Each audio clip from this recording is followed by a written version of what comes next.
Since I am a variety mobile games content creator, I find myself becoming less and less excited for new mobile releases, unless they're by a certain handful of developers that I'm a fan of, and today's game is one such game.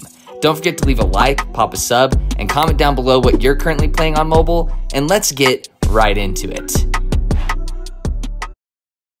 Now this game is Dungeons of Aether, and it is a single-player RPG game with a battle system that revolves around rolling dice as well as allocating them to the correct stats in order to overthrow your opponent and get damage in. And you'll see that in the gameplay before you as I talk about this game. Now this feels a lot like Dicey Dungeons initially when you're first playing this game. You will recognize a lot of elements of that, but this basically adds on to the depth of that game overall while also making it a single player game instead of a roguelike game. Now this does have a roguelike mode built into it as an alternate gameplay mode, and we'll get into that later, but for now we're going to focus on the single player RPG content. Now, this is really cool. So you just basically explore through different rooms, one at a time, and these rooms will have various characters that you can encounter as well as enemies, and whenever you encounter enemies, you will go into a battle system with them.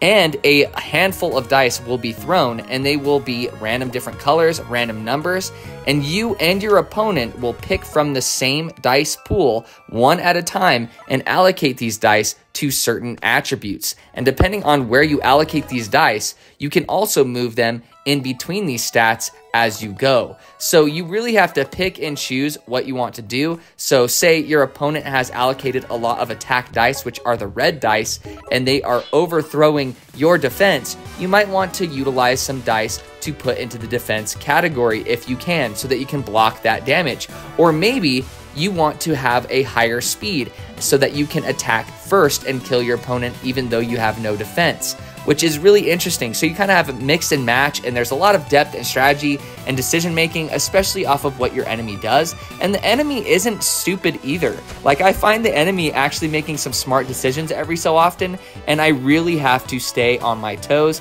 like I'm walking on eggshells, and I really like that about this battle system. Now, on top of this battle system, it also has a really unique thing where you can add to your accuracy, which is the green die, and by doing so, it unlocks more abilities for you to utilize in combat, which adds even more depth.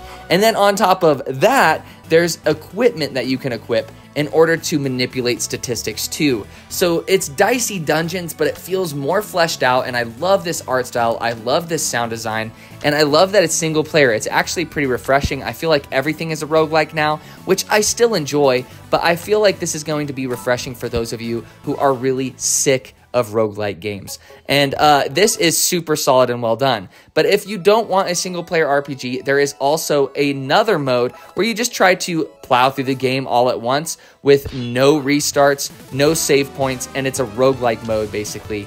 And there's multiple characters that you can play as too. I want to throw that out there. I didn't mention that before. But this is just a solid single player RPG. Probably my favorite RPG I have played thus far this year. This is probably a guaranteed game of the year for me, one of the games of the year. You guys know how I do my top 10 games of the year. So not to overhype it, but I think this is very fair.